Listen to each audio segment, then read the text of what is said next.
Halo, salam sejahtera bagi kita semua.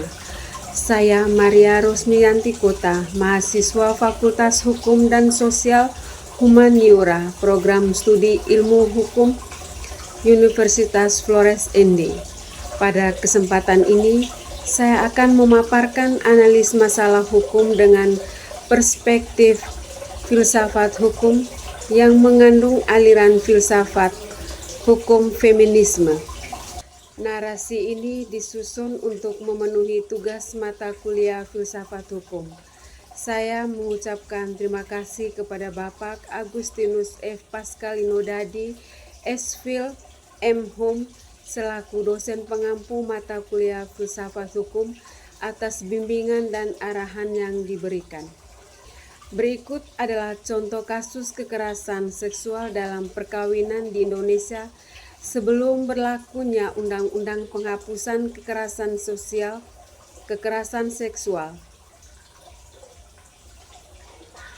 Sebelum Undang-Undang Penghapusan Kekerasan Seksual tahun 2022 berlaku, Pasal 285 dan 286 Kitab Undang-Undang Hukum Pidana tidak mengatur kekerasan seksual dalam perkawinan atau pemerkosaan suami terhadap istri secara eksplisit.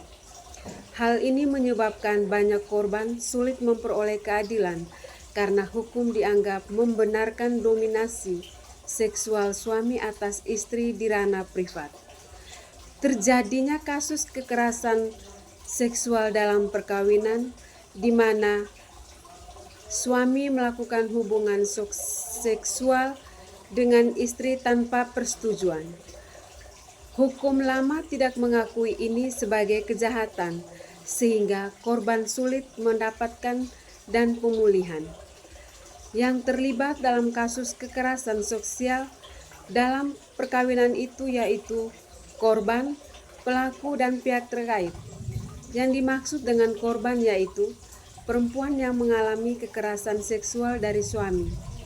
Pelaku yaitu suami yang melakukan tindakan tanpa persetujuan. Pihak terkait yaitu sistem hukum yang menerapkan aturan yang bias serta masyarakat yang terpengaruh budaya patriarki. Sebelum berlakunya Undang-Undang PKS tahun 2022, yaitu selama puluhan tahun KUHP lama berlaku sejak tahun 1918. Kasus ini terus terjadi karena tidak ada regulasi yang jelas untuk melarangnya. Terjadinya kasus kekerasan seksual dalam perkawinan yaitu di seluruh Indonesia, terutama di lingkungan rumah tangga, ranah privat yang sebelumnya dianggap luar jangkauan hukum.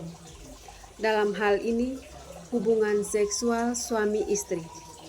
Terjadinya kasus kekerasan seksual dalam perkawinan ada beberapa faktor, yaitu struktur hukum yang patriarki, yaitu KUHP lama melegitimasi dominasi laki-laki atas perempuan, termasuk dalam ranah seksual perkawinan. Budaya yang menormalisasi kekuasaan laki-laki, yaitu masyarakat yang sering menganggap peran istri adalah mematuhi keinginan suami, termasuk dalam hubungan seksual. Kurangnya kesadaran hak perempuan, yaitu banyak korban tidak menyadari bahwa tindakan suami adalah pelanggaran hak mereka. Cara terjadinya, yaitu tindakan yang dilakukan melalui paksaan fisik, psikologis, atau tekanan sosial tanpa persetujuan istri. Korban sulit melaporkan karena takut stigma atau tidak ada bukti yang diakui hukum. Cara menyelesaikannya dengan penerapan Undang-Undang PKS tahun 2022 yang secara eksplisit mengatur kekerasan seksual dalam perkawinan sebagai kejahatan dari perspektif filsafat hukum feminisme. Langkah ini bertujuan membongkar ketimpangan struktur hukum, memposisikan perempuan sebagai subjek yang berhak mendapatkan perlindungan dan mengubah pandangan bahwa ranah privat bukanlah ranah politik. Sekian pemaparan dari saya. Terima kasih.